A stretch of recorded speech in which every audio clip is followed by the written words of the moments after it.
பொதுவாக kitchen table அமைப்பவர்கள் எல்லோருமே எழுப்பக்கூடிய கேள்வி, எந்த உயரத்தில் அது இருக்க வேண்டும் என்பது. ஒரு சமையலறையில் டேபிள் மிக முக்கியமானது. அதன் மேல்தான் ஸ்டவ்வை வைப்பார்கள். அதன் மீதுதான் எல்லா வேலைகளும் செய்யப்படும். ஒரு சமையலறை எப்படி இருக்க வேண்டும் என்பது உங்களுக்கு தெரிந்திருக்கும். உங்களுடைய பழக்க வழக்கத்துக்கு ஏற்ப அதை அமைக்க வேண்டும். பொதுவாக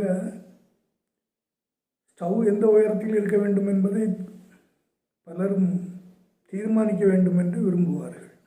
அப்பொழுதுதான் அது நீண்ட நேரம் வேலை செய்வதற்கான ஒரு ஏற்பாட்டை தரும். சிலர் அதை உயரமாக அமைத்துவிட்டு அதற்கு தனியாக உயரத்துக்கு தனியாக ஒரு ஹை ஹீல்ஸை மாட்டிக்கொள்ளும் வழக்கம் எல்லாம் இருக்கிறது. அதை தவிர்க்க வேண்டும் என்றால் முதலிலேயே கிச்சன் ஸ்லாப் என்ன உயரத்தில் இருக்க வேண்டும் என்று தீர்மானித்து விட வேண்டும்.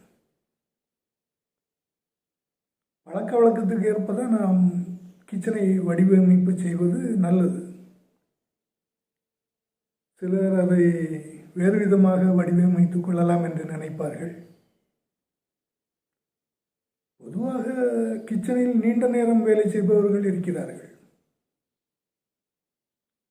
குறைந்தபட்சமாக கிச்சன் டேபிளினுடைய உயரம் 60 சென்டிமீட்டர்கள் வைக்க வேண்டும் என்பது ஒரு பொதுவான விதி. சிலிண்டர் உயரமும் அந்த உயரம் வந்துவிடும். பொதுவாக அந்த 60 சென்டிமீட்டர் உயரத்தில் அமைக்கப்படுகிற ஸ்லாபுகள் ஒரு சமையலறைக்கு பொருத்தமாக இருக்கும் என்று சிலர் நம்புகிறார்கள். அப்படிதான் பல வீடுகளில் அமைத்து கொடுக்கிறார்கள். பல சமையலறைகளை நான் பார்த்திருக்கிறேன். அது குறைந்தபட்ச உயரம் 60 சென்டிமீட்டர் வைக்கிறார்கள். அதற்கு மேல் வளவளப்பான கற்களை பதிப்பது, நல்ல தரமான டைல்களை அமைப்பது என்றெல்லாம் அலங்கரித்து கொள்ளலாம். ஆனால் உயரம் எப்பொழுதுமே மிக முக்கியமானது. நான் இப்பொழுது காண்பித்துள்ள வரைபடத்தில் அந்த உயரம் எப்படி இருக்கும், எப்படி அமைத்தால் பொருத்தமாக இருக்கும் என்று காண்பித்திருக்கிறேன். இது ஒரு மீடியமான வரைபடம். இந்த உயரத்தில் அமைத்தால் யாருக்கும் முதுவலி இல்லாமல் மிக சுலபமாக சமையல் செய்யலாம் என்று நம்பப்படுகிறது.